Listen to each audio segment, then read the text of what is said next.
So this is technically 4.4 day 1, but we're going to continue to factor, and the good news is we've already factored most of these, and we're just going to keep practicing. So here's an example. 3x squared plus 20x minus 7. And we need to figure out how to factor this. So I don't think it's the difference of two squares, and I don't think it's a perfect square trinomial because 7 is not a square number. So I'm going to try to factor it by the bottoms up method. Is there a GCF that I can factor out right away? And the answer is no. There's no factor of 3, 20, and 7. So I need to either do my square method or bottoms up. Either way is fine. So I'll have 3x squared negative 7, and when I multiply those, I get negative 21x squared. Okay, I want to find the factors of negative 21, so I have 1, 21, 3, and 7.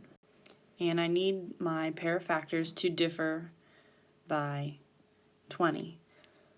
So I'm going to pick the first pair, and I want 1 to be negative and 21 to be positive.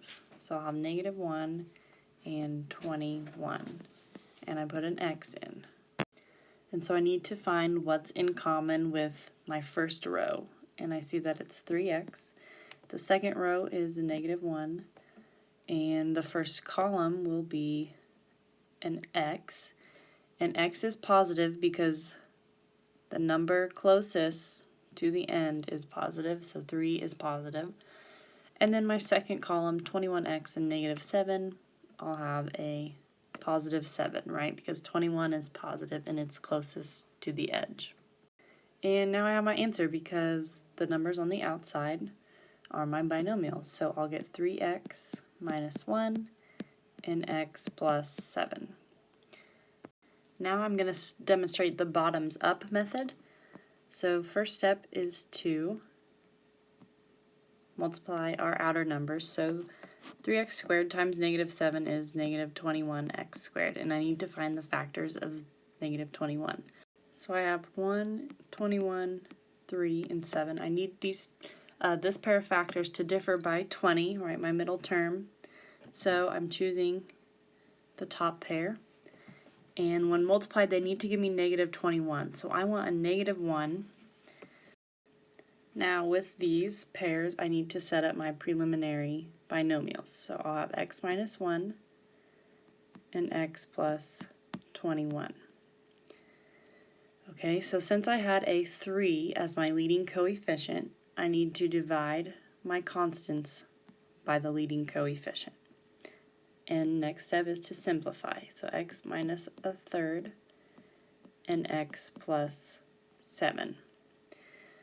And because I have a fraction, I take the bottom of that fraction and move it up next to x. And it's inside the parentheses, so I have 3x minus 1 and x plus 7. And we got the same thing as using the box method. Now I would like you to try factoring this one on your own, and just so you know, it can be factored, but use either the box method or the bottoms up method, and good luck. And you should have gotten 7x plus 1 times x minus 3. So looking at this example, is there anything special about it?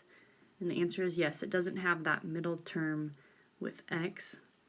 And another thing special is 64 is a square number and 9 is a square number. So this is starting to look like the difference of two squares.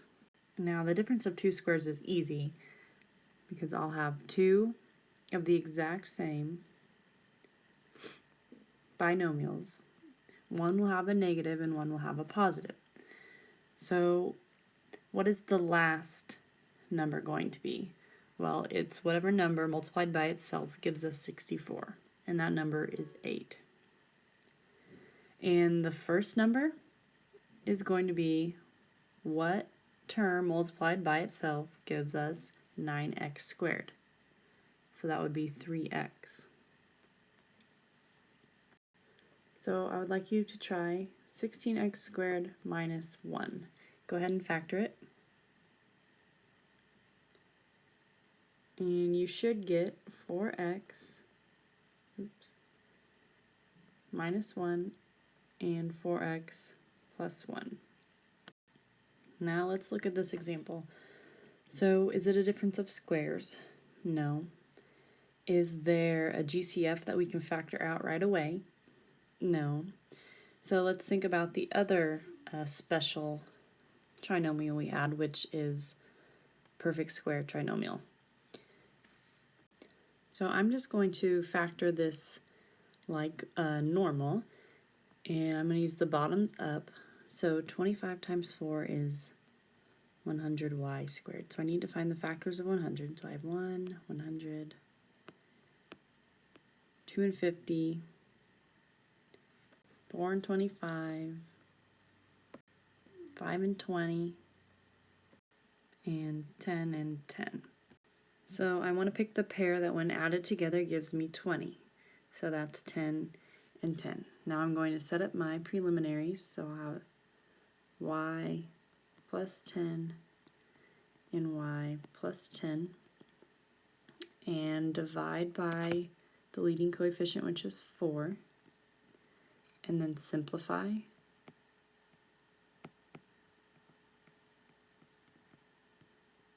And now bottoms up.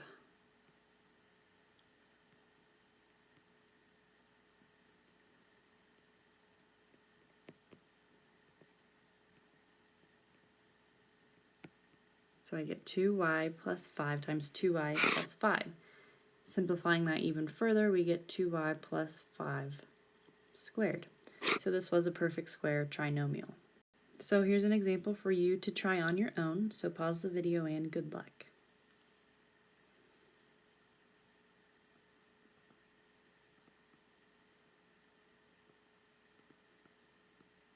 And you should have gotten 6x minus 1 squared.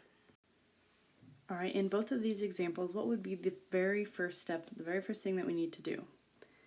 And that is to pull out the GCF. So if we pulled out the GCF in the top one, pulling out 5, and we get x squared minus 9. And we're pulling out the GCF, which is 2 in the second one. So we get 3x squared minus 7x plus 4. And now we factor what's inside the parentheses, which I'm not going to do, but I can tell you the answers for the top one is 5 times x plus 3 and x minus 3. If you wanted to work it out, then you can check your answer. And for the bottom one, it should be 2 times 3x squared, 3x minus 4 and x minus 1. So that's the end of this video. Hopefully you found it helpful and come to class prepared to do more factoring.